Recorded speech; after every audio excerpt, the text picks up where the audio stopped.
Zoti President, sigurisht opozita ka një qëndrim dualist sa i përket situatës politike në vend, nga një anë thotë që nuk e njeh zgjedhjet, të cilat i quhen manipuluara dhe të vjedhura. Nga ana tjetër sigurisht merr pjesë në institucione, së fundmi ka çuar dhe emrat e kryetarëve dhe anëtarëve të komisioneve parlamentare. Ndërkohë, kreu i KQZ, zoti Celibashi, në daljen e tij të fundit i quajti zgjedhje të denja për një vend kandidat për Bashkimin Evropian. Ju e ndani mendimin e tij? Unë nuk mund të komentoj mbi deklaratat e askujt, as të zotit Celibashi.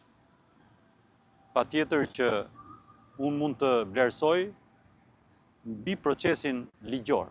Dhe besoj se procesi ligjor i zgjedhjeve, ajo që unë konstatoj, është prezenca e shtuar e votuesve, më thënë numri i lartë i pjesëmarrjes në zgjedhje, e dyta, arritja dhe mundësimi i votës së diasporës.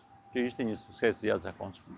Patjetër që institucionet kompetente, siç është Komisioneri Shtetëror i Zgjedhjeve, bashkë me Komisionin Qendror të Zgjedhjeve, duhet të analizojnë ato organizata të cilët ne i kemi marrë si arbitër për të certifikuar zgjedhjet, siç është OSB Odiri, dhe çdo konstatim i bërë nga ta duhet të reflektohet në zgjidhje. Zgjidhje të cilët duhet të adresohen menjëherë, jo të pritet deri pas 4 vjetësh kur të vinë zgjedhjet e përgjithshme.